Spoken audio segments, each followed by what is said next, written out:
Good evening, everybody. It's Hajj. I wanted to do a quick podcast on Iran and where we are as a nation at the moment. And with the threat of another attack, I just wanted to discuss what's happened and how I, as a British Iranian politician that loves Britain, that loves Iran and loves humanity, how I feel about what's happened. And this is a message mostly to my Iranian countrymen, as well as to people from all over the world who have watched what's happened. And I just wanted to say that this war was always a war against empire. And people need to understand that since 1979 onwards, Iran has never been left in peace, not for a single moment. The Islamic Republic didn't just appear. It emerged as a wall against empire, against colonial revival, against Israel, against foreign control, cultural erasure that was taking place, and economic strangulation. And for that, Iran has paid the price in blood, blockade, and lies about its leadership. We've also earned another moniker as a nation, the only one in this region that can claim the right to say we never surrendered our sovereignty as Iranians. That's the difference between us and others in the region who have sold their soul for money and power and permission to live and lead in their own country from foreign powers. People need to understand that. Iraq fell, not once, twice. Libya's been dismantled. Syria's been compromised and carved up and balkanized. Afghanistan has been overrun. But Iran is still here, still governed by Iranians, still speaking in its own voice. So people need to understand this is not luck. This is endurance. This is strategy. This is the will of 90 million people that do not want to go under the feet of empire. That is the difference between Iran and other nations. We're not willing to bend. We're not willing to take the knee. And people need to understand that the first attempt of empire to destroy Iran was a combined effort. And it was the Iraq-Iran war. Because we all know Saddam Hussein did not act alone. He was funded, armed, praised by the West, and he used chemical weapons that were provided by Germany. And the world looked away, and Iran stood alone, outnumbered, bombarded, isolated, but it didn't fall. The war taught something to Iranians. No one is going to come to save you. You're going to get no favors. So the Iranians had to learn to save themselves, which is what they did. Iran created, innovated, and survived the siege of 8 years of war against the Soviet Empire, against Western powers, against the money of the Gulf. The whole world combated Iran. And yet, the Iran-Iraq war in the end did not leave a single square inch of Iran taken over by any other person. All of it was taken back. Every square inch of Iran stayed in sovereign hands. And our punishment was, they sanctioned us. They sanctioned Iran. And I want you to understand, they blocked Iran from getting medicine. Medicine. Why would you stop medicine coming into a country? You wanted to hurt the people. Iran has been blocked out of the finance loop. Iran was blocked out of aviation. And still Iran, it started building cars and it's launched satellites. Iran is now an advanced society in nanotech, biotech, and defense systems. Iran has developed its own nuclear power independently. They wanted collapse from Iran. What they got was resistance through innovation. Iran is way ahead of so many countries when it comes to missile defense and missile offense. And they hate Iran because we said no. No to Israeli apartheid, no to economic slavery. That's why we're targeted, because we govern ourselves, because we don't kneel to the world. We don't want to be the slaves of this empire. When Gaza burnt, Iran stood tall. 2023 to 2025, Gaza was slaughtered. 400,000 Palestinians are missing off the population list now. The population of Gaza was 2.27 million people. It's now standing at 1.85 million. That means what? That means they have killed 377,000 people. They have disappeared. And those numbers are not Hamas numbers.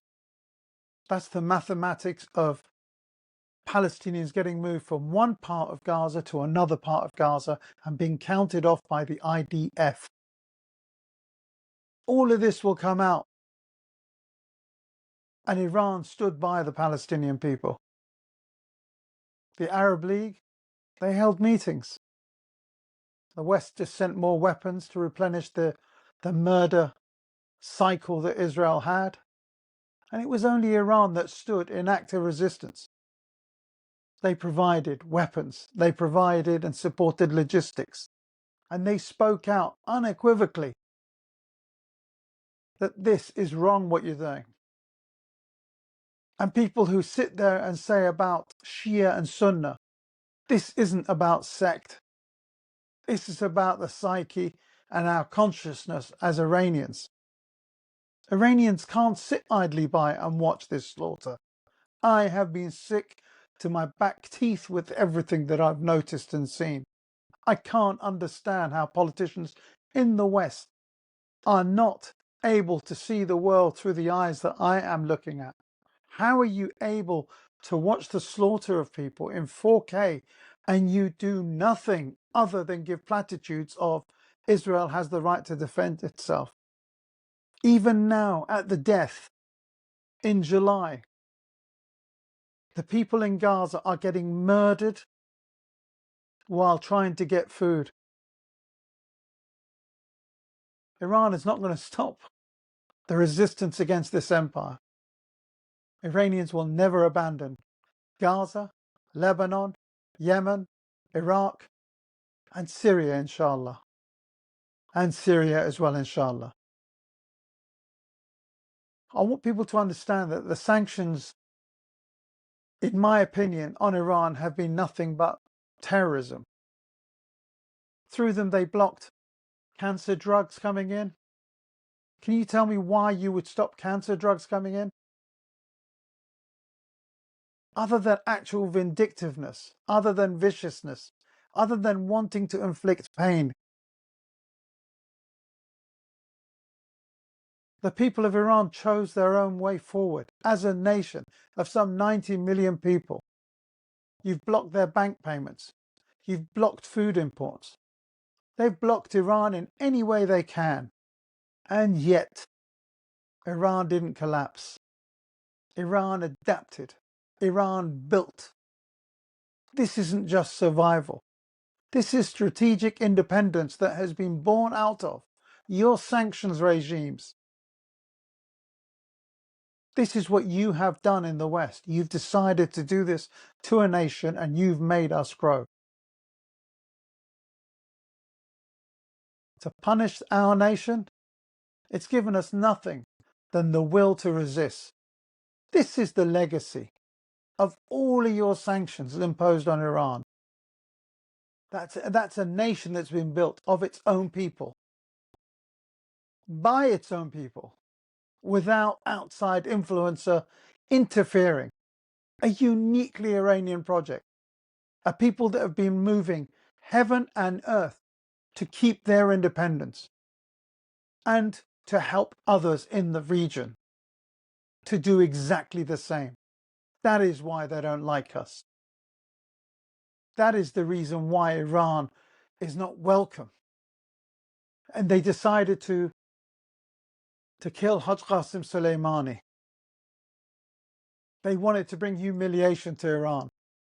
But you know what? That was a learning curve for the world. Because they murdered a national hero in a cowardly drone strike.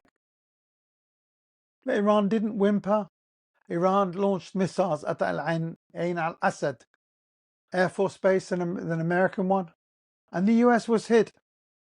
And Iran paid no other price. This was the message. Iran has red lines.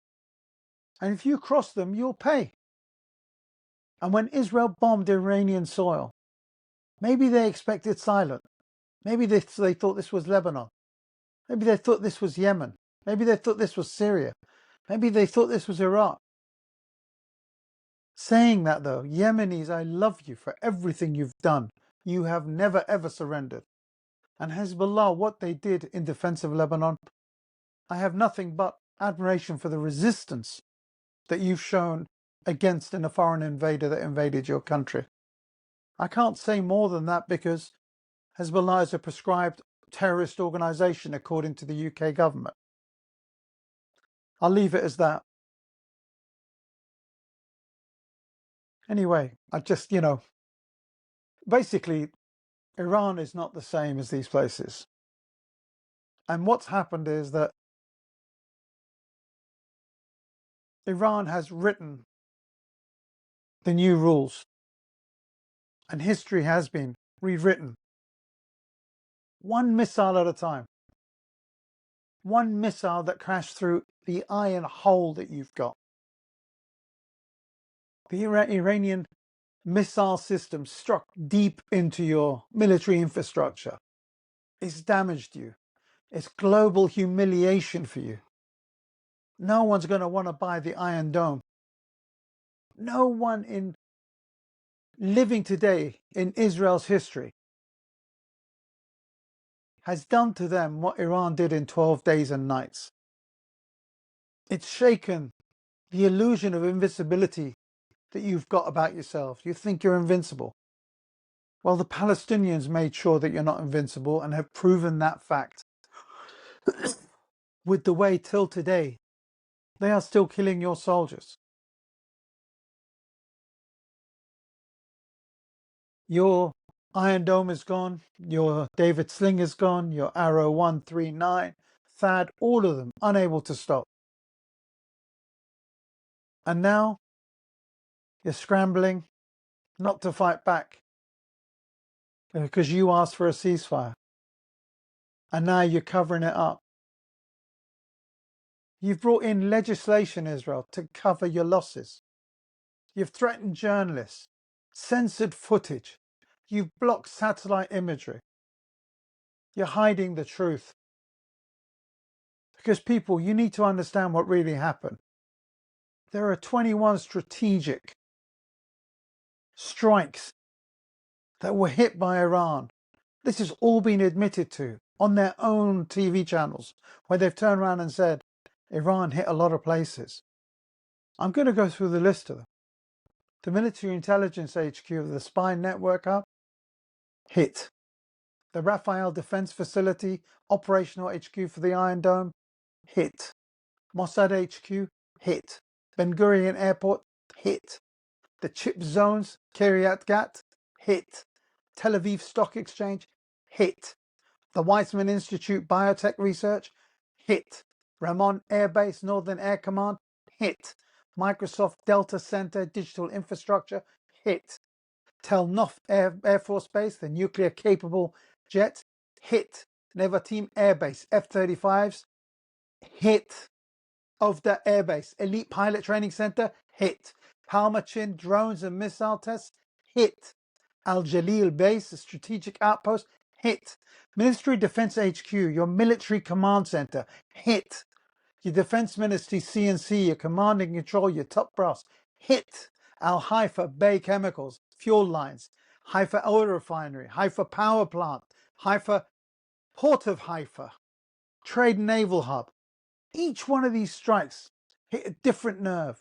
Your intelligence, your air power, your economy, your morale.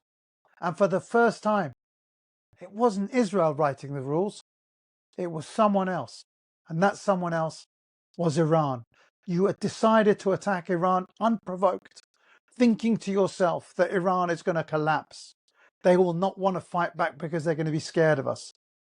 You don't understand Iran or Iranians. This is not Syria. Your jets bomb it at will. US soldiers sit in the oil fields. Turkish troops and proxies have taken their parts of Syria. Kurds have taken a part of it. What's left? Not a lot. I'm still waiting to see the jihadi front of Syria. 5 Pillars, Dili Hussein, whatever his other name is, Rahman or Rahman or something, who are sitting here cheerleading for what's happened in Syria as some kind of amazing project in Islam and Sunnah and this, that and the other. That Syrian government is now about to normalize with Israel. And you guys turn around and said, if they normalize with Israel, that's a red line for you. So I'm waiting for the red line for you, Dili. I'm waiting for your red line. I don't think you're going to worry, though, because I don't think you guys actually have red lines when it comes to your hatred of Iranians and your love for the jihadis, which is what is made up of Syria. And the difference between Syria before and the Syria of today, it's a huge gap. And look at the difference with Iran, and look at the difference in Tehran, and look at the way people are occupying Syria. There's no foreign flags in Iran, no subdivisions of a country, no imposed ruler. That's the difference between surrender and sovereignty. That's the difference. And today, of all days, which is why I decided to do my podcast, Mr. Reza Pahlavi, he's parading around London, getting handshakes from Nigel Farage, Priti Patel, and apparently he's paid Boris Johnson to meet him, because people like Boris Johnson put themselves out for sale through agencies, and he got to meet Boris Johnson and take these photos of himself to make himself look like he's mixing it up with British politicians. He even had pictures taken with David Cameron. It's all a show to lend himself some form of credence that he does not have in the country of his father. He also got to meet the Israeli handlers of the British establishment. No less a person than Luke Akehurst, the man that acts for Israel before he acts for Britain. Across, what's it called, round table, a cross round table of lords and MPs, all of whom serve the state of Israel before Britain. At the end of the day, he is a servant of the same group who monopolise power in the halls of Westminster and Whitehall. All I saw in the pictures were people who are servants of Israel, meeting UK party figures like he's someone important. The only people cheering this geezer on, are Zionist-funded satellite channels, US intelligence, and every hand that's ever tried to strangle Iran is sitting there patting this fucker on the back. Inside Iran, he is fucking despised. He is not the son of a nation. He's the son of submission. That's what he is. He is a submissive person for the West, and not the Iran that we know today. If you guys, and let's be honest, if you're floating the idea of a king in 2025, you've already lost that argument. Maybe before we ask Reza Pahlavi to become king of Iran, you should try something easier. Let's put King Charles back on the throne in America. Get a powdered wig for him, get him on Capitol Hill. The Crown, MAGA edition. Iran doesn't need a king. We're not fucking idiots. We've grown out of fairy tales. Iran wants independence from empire. It wants to be its own sovereign nation. We don't need another fucking soap opera with a Pahlavi here. And the thing is this, the enemies of Iran know that they can't win. That's why they've backed the MEK. That's why they bring back monarchs for us. That's why they flood social media with lies. But Iranians know. We know who stood firm. We know who ran. We know who begged the enemy to bomb Iran. The MEK is hated, not just for their ideas, but for their betrayal of the motherland. The monarchists aren't feared. They're actually pitied. The people of my mother's generation remember the father and pine for those days of him. But tens of millions of people hit the street to remove his father.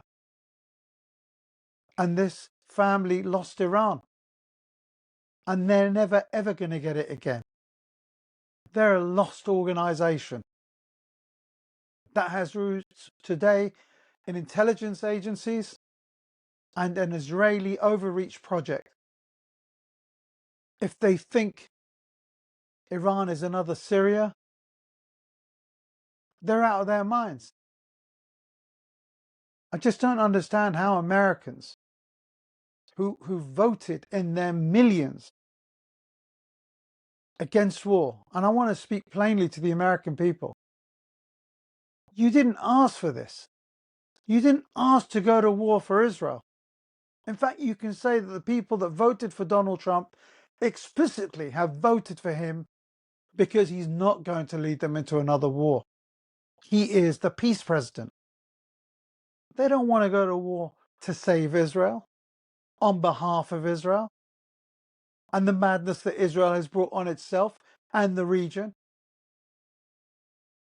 America does not want any part of it. The American people don't want nothing to do with this. And the cry of never again is the cry that Donald Trump will need to heed. Because Trump's base didn't want this. MAGA is being split down the middle because they see it too. Trump is acting as the Israeli president. He's not an American president.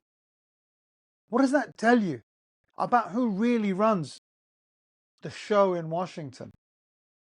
You need to understand here.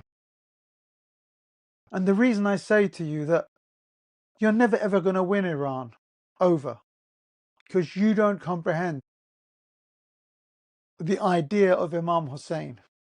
And I'm not a Muslim. I recognize the power of Imam Hussain to Iranians. I'm an agnostic, but you don't have to be religious to understand the thing that has driven Iranians to be what they are, and it is the martyrdom of Imam Hussain. And Imam Hussain belongs to every Iranian who chooses honor, sharaf, over humiliation. He's not just a religious figure. He's a civilizational one. He stood with dignity, knowing it would cost him everything. Knowing that he was going to get killed. That's the spirit that lives in Tehran, in Shiraz, in Mashhad, in Ahvaz, in Isfahan. He lives in the fibre of every Iranian who says, I will not bow to tyranny, not foreign nor domestic. Whether you pray or not is not important. Whether you wear a chador or jeans. Whether you say God is great, Allahu Akbar, or Iran must live. If you resist, if you protect your people, Hussein is yours. The message of Imam Hussain that he taught Iranians is this: some lives are worth less than one death in truth. One death in truth. To live without honor is not to live. And martyrdom is standing up for the truth and not dying. So they don't fear our missiles, they fear our memory. And if we carry that memory and stay united under it, no empire can erase Iran. None and no one can destroy Iran. I'm going to end it because I've gone on for quite a while. And this is my final word. Iran will not fall unless we fall apart. If we divide, they win. If we chase illusions, we burn. If we betray each other, they walk through us. But if we as Iranians stand together, as Iranians first, then Iranian lives, then Iranians resist, then Iranians win. Iran is not just a nation. It is a wall against empire. And we as Iranians have that responsibility to be the bricks in that wall against the tyranny of this evil empire. Long live all the righteous, and thank you for listening. Good night.